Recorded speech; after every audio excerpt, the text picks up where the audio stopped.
Magandang araw mga banateros at eto na, pag-usapan na po natin itong mainit na issue na kung saan ay napahiya po si Marbil. Ayun. Napahiya po ang pinuno ng PNP na si Marbil. Bakit to kanyo? Kasi yung pagsampa-sampa ng kaso ng bata niya hindi kinatigan ng piskal. So ibig sabihin po mga kababayan, iyak talo ito mga ito. Ibig sabihin po, yung kanilang mga aligasyon na kesyo inano ni Pangulo tuloy. Excited lang. Inano ni Vice President Sara Duterte itong pinalagan yung PNP. Ay naku po, mapapakita ho natin dito. Ipapaliwanag ho natin na talaga hong sablay. Alam mo naman di ba? Hari ng sablay, walang iba kung hindi si PNP Chief Marbil. Hari ng sablay po yan Kasi alam nyo naman ang mga desisyon yun sa buhay pagdating sa PNP, talaga sablay di ba? Kaya ngayon, eto na, di ba? Kung may pinakasuhan pa si BP Sara nung panahon na nagkakaroon ng aberya diyan sa HOR. Ang problema kasi dito, eto explain ko sa inyo. Ang problema ko kasi dito kay Marbil, ewan ko kung totoo yung sinasabi nila na tila sumusunod sa utos ni Speaker Romualdez at hindi ng Pangulong Marcos. Yung tanong, ito lang talaga, nagtatanong lang po tayo PNP Chief, kanino ka ba talaga? Sino ba talaga boss mo? Diretsuin mo nga kami. Kasi tila, ang nangyayari ngayon, tila ang boss mo si Romualdez Napaghalataan po natin yan nung panahon na nagkaroon po ng problema si BP Sara Duterte sa Kamara kung saan ipinakulong yung kanyang Chief of Staff at tila inutusan lang ng pamunuan ng PNP na na dalhin yung si Chief of Staff doon nagkasakit, dalhin ibalik sa kung saan man sa public hospital kahit hindi kayang gamutin. Tila ganun Alam niyo ba ito para lang sa inyong kaalaman. Alam niyo ba ang PDL? Okay? Ang PDL po kung sakasakali mga ito, iba pa ho itong usapan sa Chief of Staff Hindi ho PDL yung Chief of Staff ni BP Sara Duterte Pero sabi nila, pagdating ho sa PDL, pagka kunwari nagkasakit ito, maaari itong mamili ng kanyang ospital na nais. Kunwari, pinayagan siya ng particular na authority at that time. Kasi pwedeng korte magsabi sa kanyang i-hospital siya o di kaya pag talagang emergency pwede yung BJMP. At hinahayaan po, pinapayagan po ng isang PDL o may nagkasakit o may emergency, maaari po siyang mamili ng kanyang ospital. Kung private, babayaran niya po ito. At kung public, maaari hong government na magbayad doon ito. Kuwari, hindi mo kaya magbayad ng private. So, ano ibig ko lamang pong sabihin? Yung PDL nga, may karapatan na mamili. Ang logic po daw kasi niyan, nung tinanong ko sa isang may alam mo dyan, na isang nasa uniform personnel, ang logic po kasi niyan, siyempre, pagdating sa buhay mo, ikaw ang mamimili na kung sinong gagamot sa'yo. Diba? So, gayon din. Ito, isipin nyo na lamang po nung panahon na kung saan yung Chief of Staff ni Vice President Sara Duterte hinimatay. Yung Chief of Staff ni BP Sara Duterte ay talagang nahirapan na huminga. At nung dinala sa ospital, it took a while, di ba? We were there. Ang tagal bago nila pinapasok yung ambulansya. Ang tagal bago nakalabas yung Chief of Staff at nadala sa ospital. At nung dinala nga po doon sa isang sa veterans, hindi ho kaya yung mga dapat gawin kasi nga puno rin ho yun. Kasi remember, di ba kung maalala nyo, pinag-usapan natin yan, there is only one hospital for the veterans. Ibig sabihin, sa mga uniform personnel na retired na, yan lang yung veterans ho yan. Talagang pumipila ho daw ang mga tao. Hindi na ho kayang i-accommodate. That's why they decided to transfer Kaya lang, nagmagaling ho yung pulis. Nagmagaling ho si Colonel Dr. General kataas-taasang pulis. At sabi niya, hindi! Sasaraduhan kita ng pinto. Hindi ganun. Sasaraduhan kita ng pinto.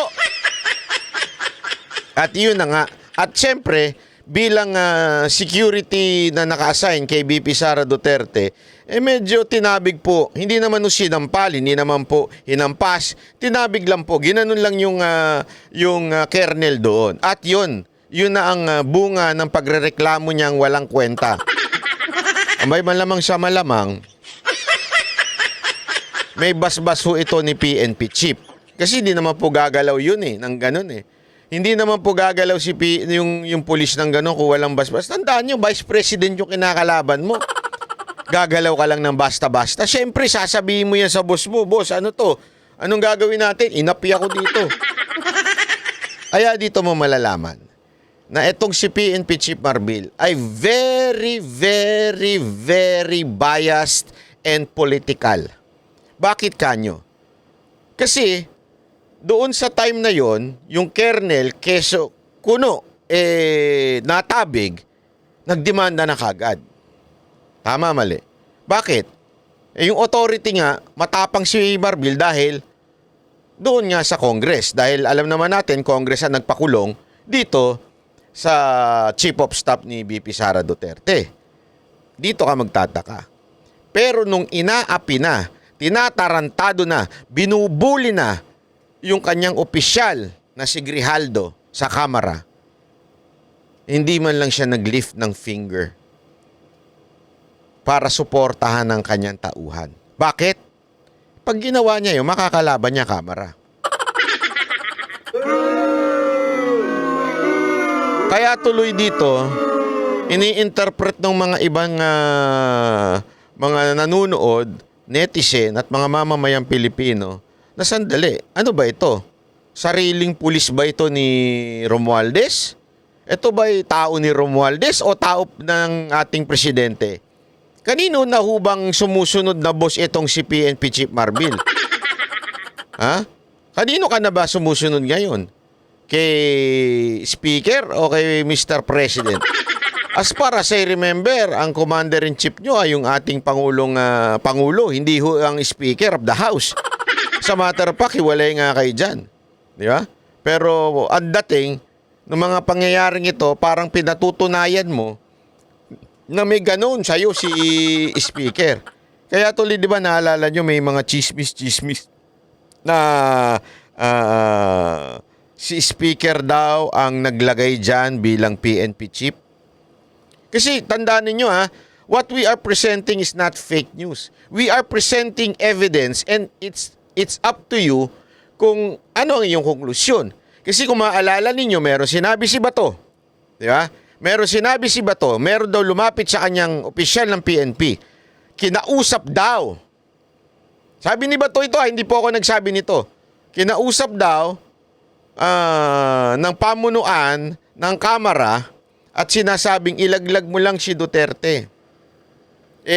Ikaw ang susunod na general.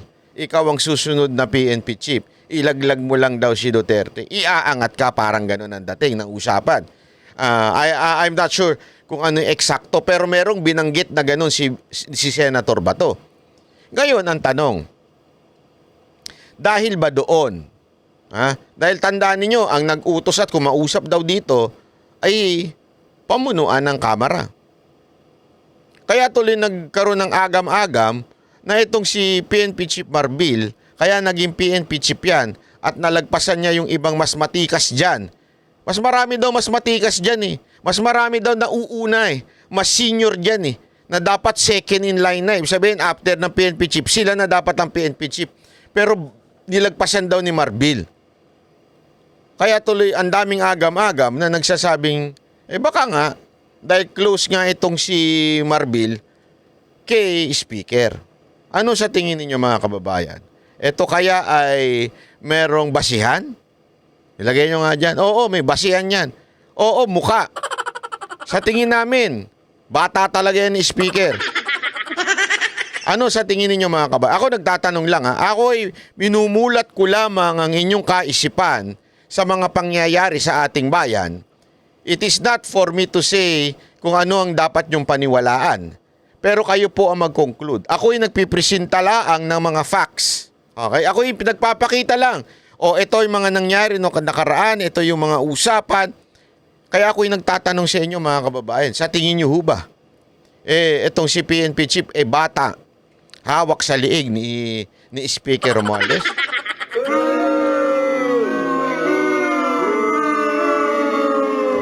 Ito pa ang isang halimbawa niyan dahil dito sa kaso-kaso dito sa QCPD. Alam mo, ang tindi nito mabubuking mo talaga dito yung yung nangyari doon sa detalye ng kanilang demanda.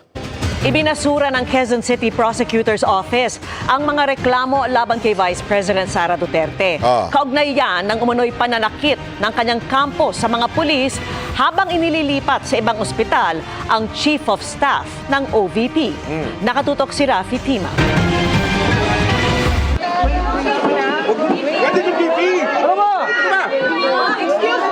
Kuha ito Nobyembre noong nakarang taon nang pilit ilipat sa St. Luke's Medical Center si Atty. Zuleika Lopez mula sa Veterans Memorial Medical Center. Ang paglipat pinangunahan... Ayan sinara po. Apakatarantado lang Nandun yung ating Vice President. Tingnan nyo. Tingnan mo itong pulis na to. Binabantayan nga siya sa Veterans Memorial Medical Center. Ang paglipat pinangunahan mismo ng... Munti kang pang ipitin. BP Sara, tandaan nyo yan Tandaan niyo yung pagmumukha ng pulis na yan, yung opisyal na yan, na munti ka nang ipitin kayo. Ni Atty. Lopez na si Vice President Sara Duterte kasama ang ilang opisyal ng PSG na nakadetail sa bise. Sa kaguluhan, sinabi ni Police Lieutenant Colonel Jason Villamor, Chief ng QCPD District Medical and Dental Unit, na itinulak, sinigawan at ginamitan daw siya ng puwersa ng kampo ni VP Sara. Si Police Lieutenant Colonel Villamor ang napag-utusan noon na dalhin si Atty. Zuleika sa BMMC matapos sumama ang kanyang pakiramdam. Napag-utusan daw na dalhin sa BMMC. Alam mo, ang tanong, sino nagutos? Kaninong otoridad? Yun po ang tanong dito. On whose authority? Kanino nanggaling ang authority na yan, yung pag-utos na yan? Yan po ang tanong natin. Kasi napaka-importante yun yan. Para malaman natin, ano ba talaga ang nangyayari dito sa PNP? Sunod-sunuran na lang po ba talaga sa speaker ito? Kaninong kautusan yan? Malalaman natin yan, unya-unya. Ipapakita natin dito yan. Malaman natin kung kanino at sino nag-utos yan. Pang nasa detention facility ng Kamara. Dahil sa insidente, sinampahan ni Lieutenant Colonel Villamor ng reklamong direct assault, disobedience to authority. Pasampa-sampa pa si Guya, kala niya. Susuportahan siya ng boss niya. Hindi, alam nyo mga kababayan ito makinig kayo na mabuti. Kayong mga kapulisan, tapat natin sa pagmumukha ni Sir. Sina Vice President Sara. Yan. Sir, kayong mga pulis, stay away from politics. I'm telling you. Ang politika, mabilis magpalit yan. Mabilis magpalit ang mga opisyal at ibinoto ng taong bayan. Kayo, mahaba pa karir ninyo. Di ba? Unless it's worth it. Yung pagkiling nyo sa politika. Di ba? Mahalagang mahalaga. Gaano kaya kahalaga yun? Ang pagkiling ninyo sa politiko. Kasi kung talagang ikaw ay seryoso, alam mo ito ng mga kapulisan. Sigurado ako alam mo yan.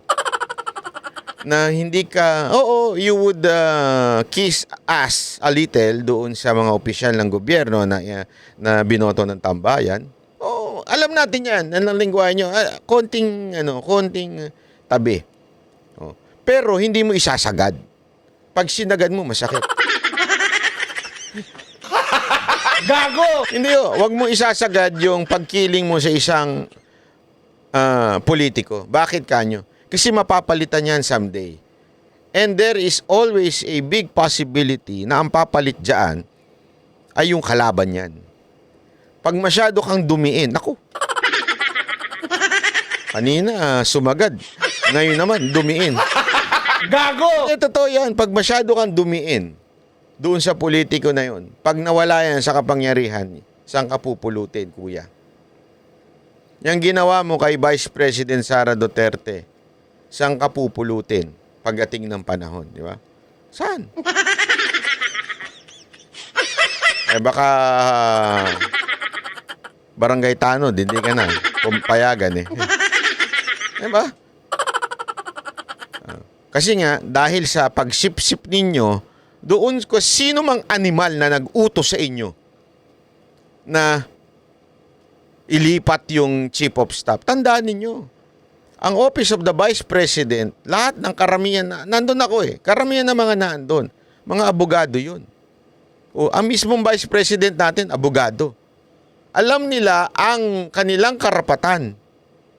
Tandaan ninyo hindi po akusado yung Chief of Staff ni VP Sara Duterte.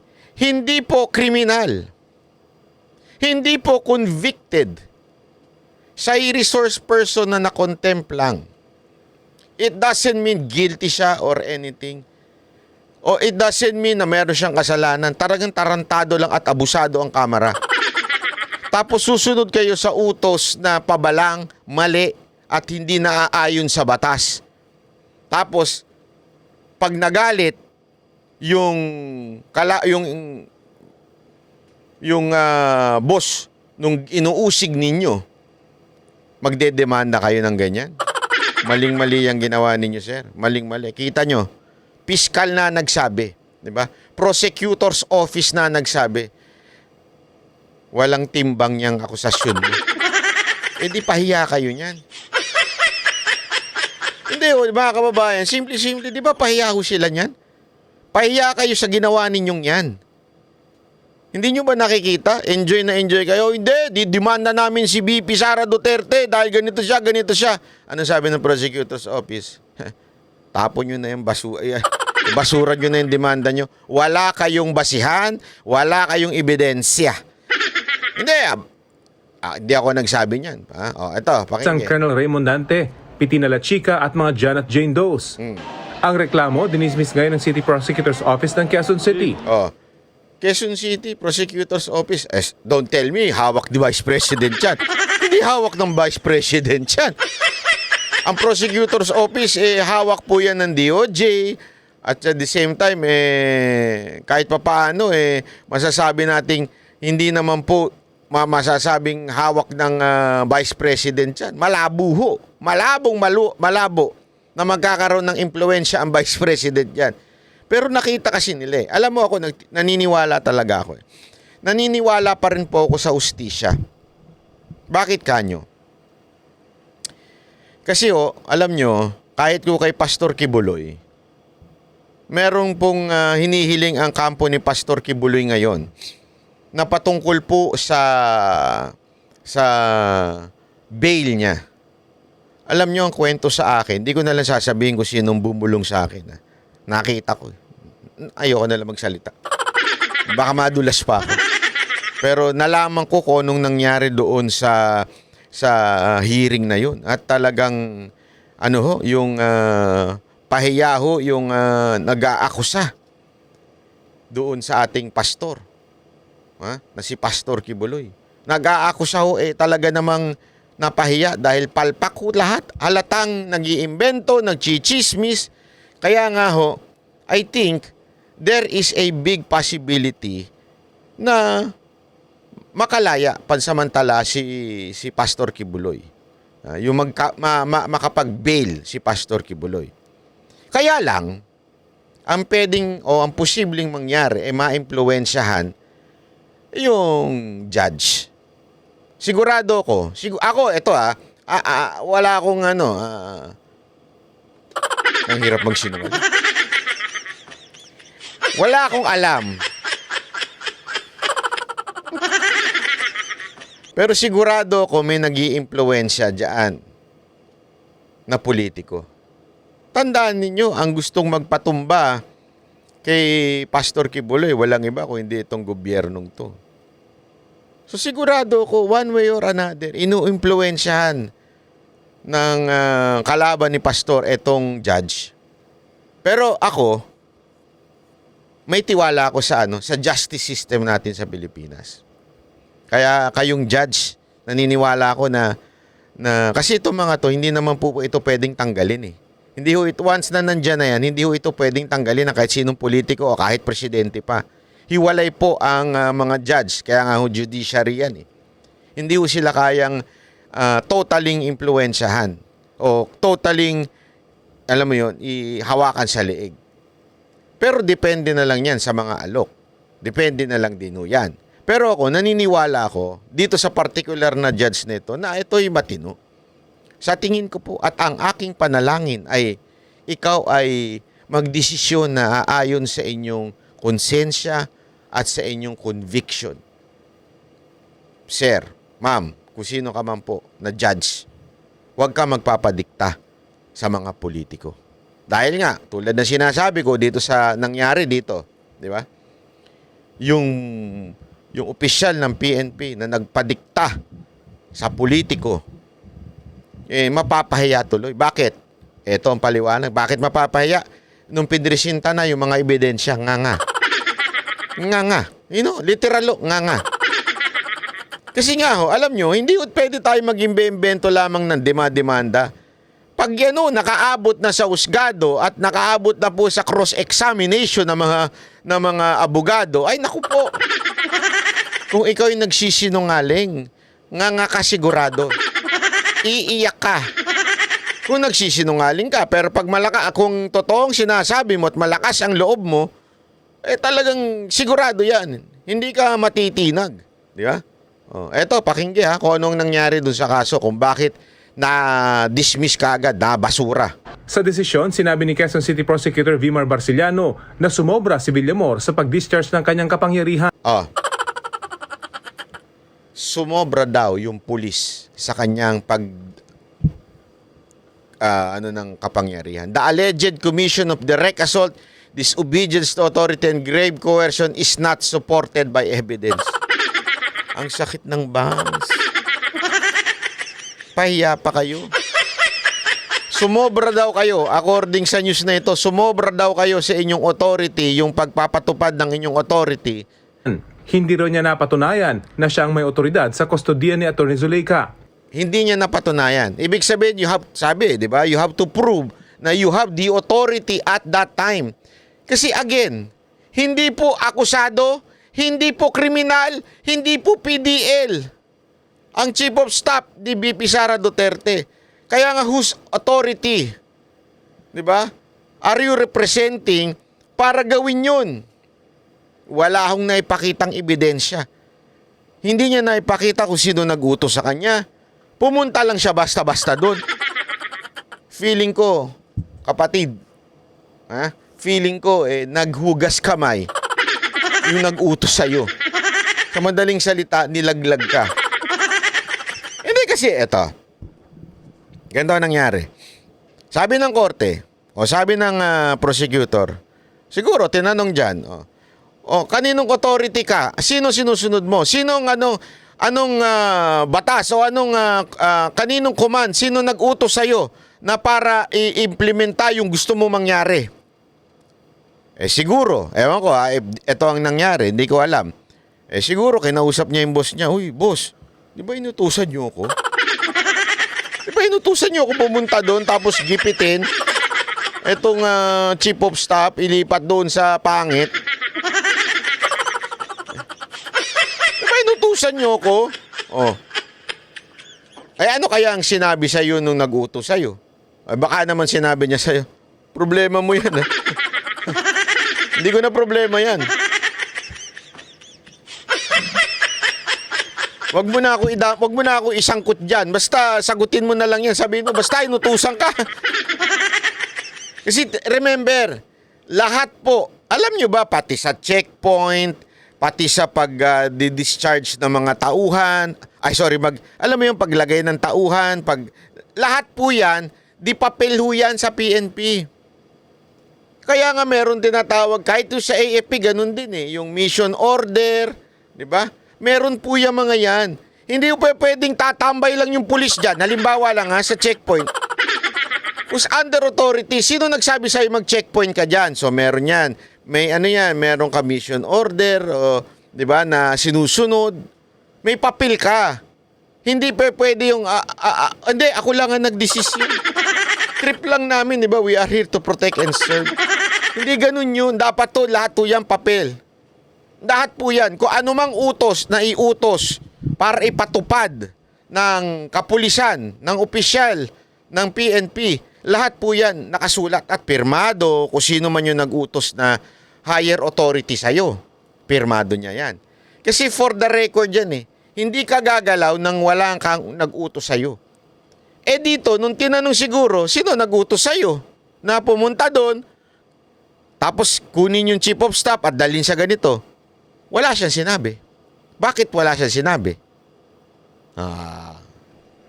Alam niyo na. Bakit wala siyang sinabi? Baka malamang sa malamang nilaglag ka nung nag-utos sa'yo. Siguro sabi, hindi, saluhin mo na lang yung problema. Kasi pag nalaman pa na inutusan kita, malalaman nila na inutusan lang din ako. Kasi korte yan hindi pwede yung magpalusot ka sa korte. Malalaman at malalaman kanino yung utos na yon ang gagaling. Remember, walang committee nun Ibig sabihin, hindi naman nung magkakausap yung committee. Kasi madaling araw yan ito ang gagawin natin. Ito gagawin ito utos namin sa inyo. Implement these rules. Walang ganun. Tulog pa yung mga yun kaninong authority? Sinong bumulong sa'yo? Hindi niya ngayon masabi Bakit? Delicates Kasi pag may papel yan, dyan papasok yung pwede kang makasuhan na nag-utos ka ng illegal. Dahil nga sa wala, sabi sa'yo ng korte, wala kang pinresentang ebidensya na meron kang authority na pumunta doon. Hindi mo kakanta Ang dating mo, abusado ka. Bakit ka nagpunta doon nang wala man lang ka-order sa'yo? O baka naman talagang ayaw mo lang din ilaglag yung nag-order sa'yo na pumunta doon. Sino yun? Hindi ko po alam. Hindi ko po alam kung sino yung nagutos sa akin. Basta, habang kumakain ako, biglang pumasok sa ulo ko, puntahan ko sila sa gipiting ko sila. Ganun lang basta-basta yon. Ano to, robot? Alien ka? Alien. Biglang pumasok sa utak ko. Pupuntahan ko sila, ililipat ko sila. Sabi siya. Kasi ganun na nangyari, walang utos Ang paninigaw at pagtulak ng mga akusado, reasonable din daw ayon sa ebidensyang nakita. Yung pagtulak, yung ng akusado na si Vice President Duterte, ay isang reasonable. The said act, yung sinasabi nung pulis, is rather justified because he is unrelenting despite his previous display of aggression. Her reaction was a spontaneous and legitimate outburst triggered by his provocation. Dahil pinrovoke nga siya, kaya nga, ayun po. Dahil sa pinrovoke siya, mga kababayan, kaya reasonable lang daw yung pagtaas ng boses ni VP Sara Duterte. So, paano yan? Nagmukha po kayong tanga dyan. Hindi. Nagmukha po kayong tangang kapulisan sa ginawa ninyo yan. Bakit? Walang nag-utos sa inyo. Hindi nyo mapresenta kung sino nag-utos sa inyo gawin yan. Pangalawa, reasonable naman. Ibig sabihin, yung sinasabi nyong abusado o yung sinasabi ninyong lumabis ang Vice President, sinasabi ng korting, tama lang, reasonable yun. Kawawa naman kayo. Nga ang abot ninyo, di ba? PNP Chief Marbil.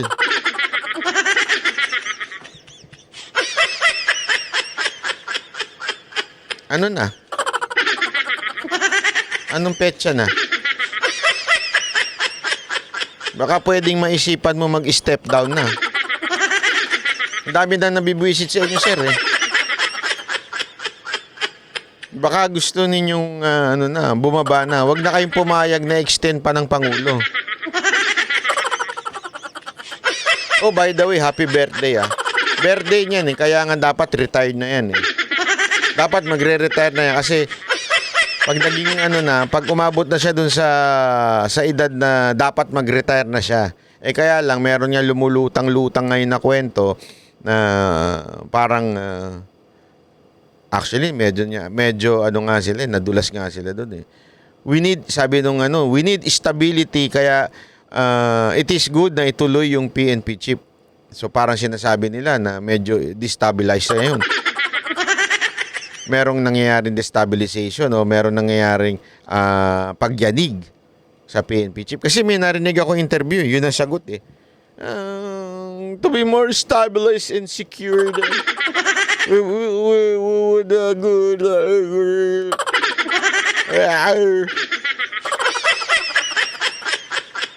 Sinapian eh. It would good to continue PNP Chief Marbil. PNP Chief Marbil, kung may natitira pa kayong honor, mag-resign na talaga. O kaya mag-retire na kayo, magpahinga na kayo. Tulog na. Meme na kayo, meme na. Mag-motor-motor na lang kayo. Motor-motor na lang tayo, PNP Chief. Ika na. O di kaya, maganda, bantayan mo na lang yung sa Marilaki. Speaking of Marilaki. Ang tagal ko na kasi sinasabi yan sa Marilaki, di ba? Meron na naman na disgrasya. Ang tagal ko na sinasabi yan sa putangin ang Marilaki na yan. Ang dami-daming kamote dyan eh. Hindi ko nga maintindihan ba't tayo nagugutom eh. Sa Pilipinas. Ang daming kamote. Andiyan lahat sila sa Marilaki. Nakapwesto, nakatayo. Yung iba naman, lumilipad. Ang dami-dami dyan. Hindi, gusto ko lang magkomento sa Marilaki, no? Man, although, sabi ni Coach Oli, meron na daw, nilagyan na daw. Ang tagal ko na sinasabi, lagyan nyo ng hams yan. O, di ba? Kasi dati daw, yung nilagyan ng parang puti, nilagyan sa malayong lugar naman din. Ibig sabihin, hindi doon sa talagang Devil's Corner. May tawag dyan, Devil's Corner. Dahil yung demonyo, maraming kinukuha dyan. Hindi ko rin alam sa mga gagong nagpangalan yan. Devil's Corner yan. Parang enjoy na enjoy pa kayo na kinukuha kayo ng demonyo. Di ba? Tapos nilagyan ng puti, pero malayo din naman. Ibig sabihin, kasangkot yung DPWH kung sino man naglagay ng animal na puti-puti na yun. Yung parang puti-puti na gano'n na parang gumaganon-ganon ng konting daanan. Dapat talaga, lagyan nyo ng hams yan. May pinakita sa akin si Coach Oli na picture. Oy, tingnan mo, nilagyan na yung hams. Yung gusto mo mangyari, nilagyan na yung hams yung Marilaki. Pero wag ka, may nagsabi sa akin pulis na naka-estasyon dyan. Dating naka-estasyon dyan. Sabi niya sa akin, alam mo, hindi rin masusolusyonan yan ng hams. Bakit? Dudukutin din yan ng mga tanga-tangang kamote dyan. Tatanggalin din ng mga kamote rider yan. Yung kasi yung hams po, hindi po yun yung hindi ho yung semento. Yun yung parang dilaw na may itim, yung parang rubber lang, tapos lang siya, tawag dito, dinril lang, iniscrew lang. Sabi niya sa akin, naku, tatanggalin yung mga kamote yan sa madaling araw, tingnan mo, nanakawin lang yan. Okay, sabi ko, kung lagyan na lang ng hams, yeah, yung talagang semento, sabi niya, hindi, babakbakin din yan. Pag ginawa pa nila yon, iniisip ko kung anong batas ang hindi ko masusunod o malalabag ko. Plano ko, pupunta na lang ako dyan sa Marilaki, tapos babakbakin ko na lang yung karsada. Para hindi na hams, bakbak na talaga. Kasi yung hams, pwedeng bakbakin yun ng mga tarantadong kamote, di ba? O kaya nakawin. Oh. Pero pag binakbak mo na yan, as in hinukay mo, yung lalagay mo ng mga parang samun, di ba? Parang ganun. Ganun. Pag hinukay mo yan, walang mga kamote dyan na magtsatsaga pang sementohan niya kasi gagastos na sila. Di ba? Kasi ganyan ng mga Pilipino eh. Gagawa at gagawa ng paraan para maging tanga. Gagawa at gagawa ng paraan para maging gago. Kaya gawin natin, bakbakin natin yan. Bakbakin natin tapos patambayin natin niya si Marbil. Dahil siya rin naman yung galing-galingan, bida-bida. Eh, diyan na natin ilagay ang kampo ng PNP chief sa Marilake. What do you think? Di ba? Ilagay natin ang kampo dyan ni PNP chief sa harap. Sigurado ako maraming... Hindi kasi sa totoo lang, kung gusto naman talaga nila magawa ng paraan yan, kaya naman eh. Diba? Eh kaya lang, wala eh. Walang ano eh. Inantay munang may mga mamatay. Mag-trending. Inantay muna.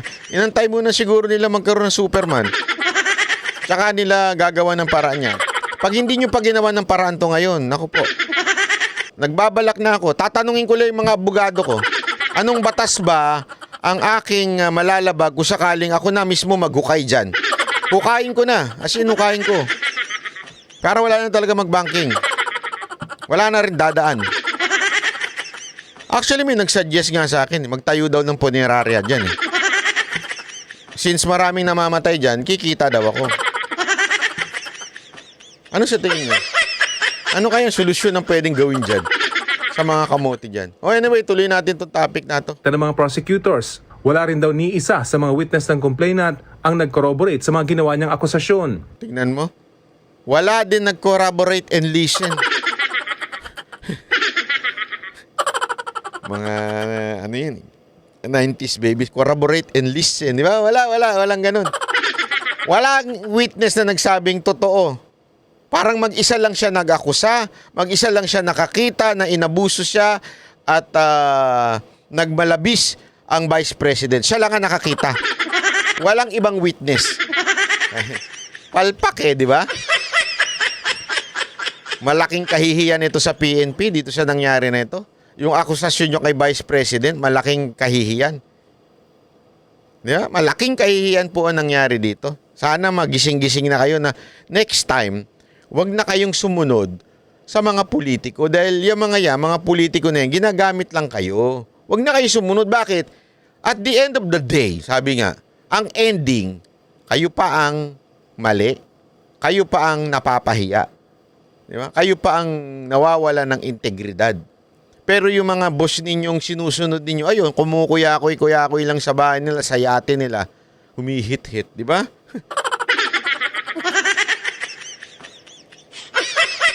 Hininga namin ng pahayag si Police Lieutenant Colonel Villamor at ang QCPD pero wala pa silang tugon at para sa GMA Integrated News. Siyempre naman, tutugod ka pa ba kung... Hindi, tutugod ka pa ba kung ganyan napahiya ka na? Wala, tahimik ka na lang. Mali. Sabi ko naman kasi sa inyo, next time, matuto na tayo.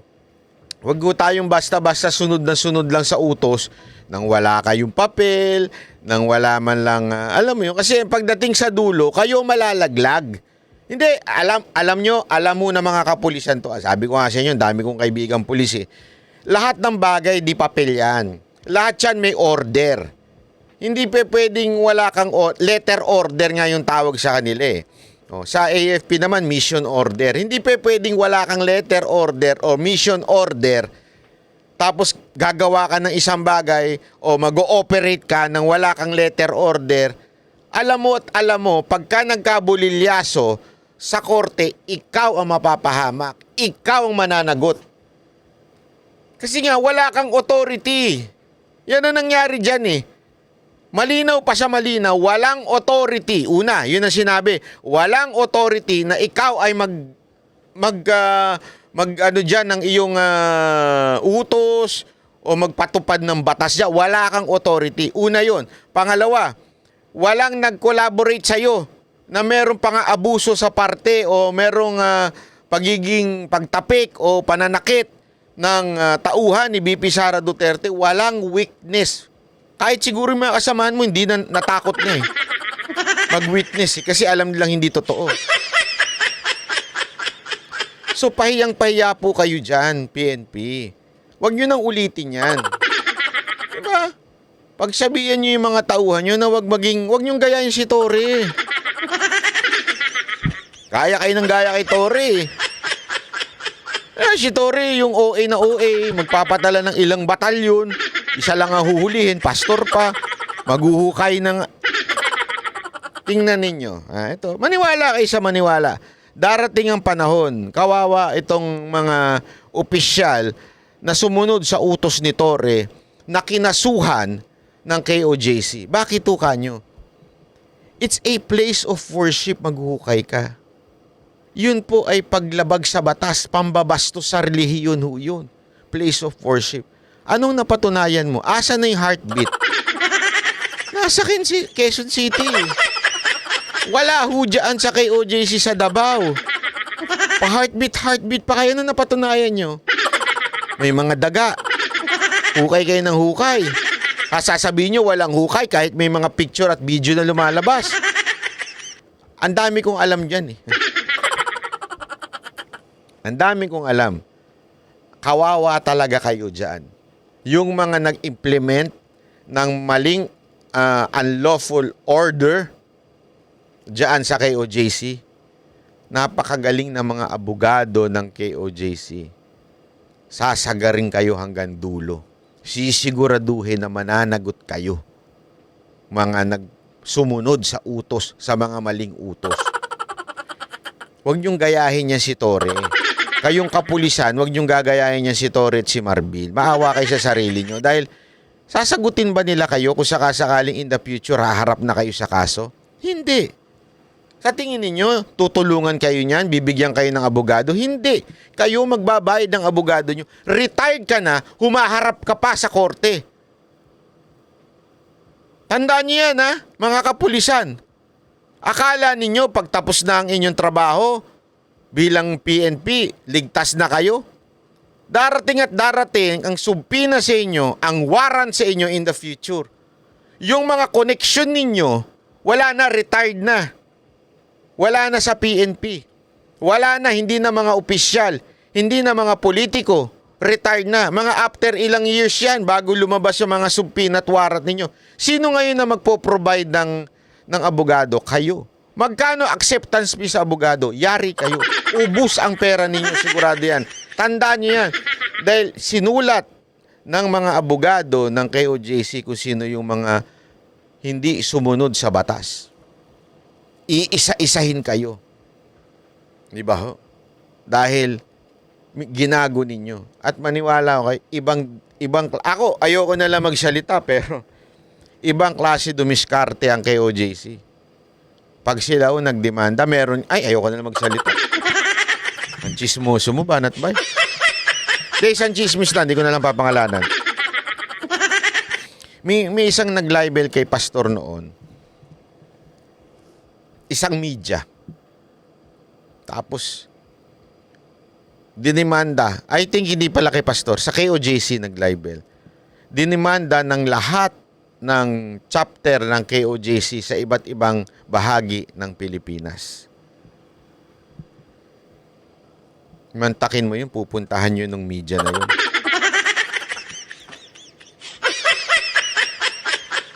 Diba? Kasi nga, alam mo naman. So, ano nangyari? Ayun. Basta. Hindi ko na pwede ituloy. Pahiyaho yung media na yun. As in, pahiyaho. Talagang, nako, lumuluhod ho. Dinaig pa nila yung lumuluhod sa simbahan. Ganun, no?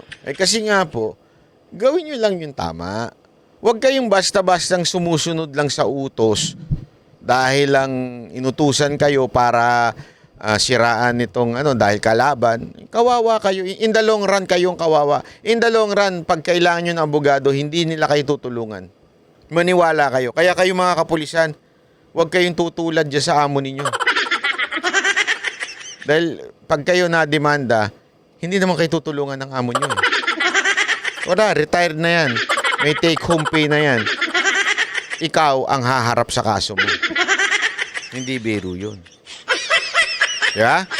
Kaya hanggang dito na lang po muna tayo mga kababayan. Isang tagumpay ito sa ating Vice Presidente. So isigaw natin. Sara Duterte! Duterte! Duterte!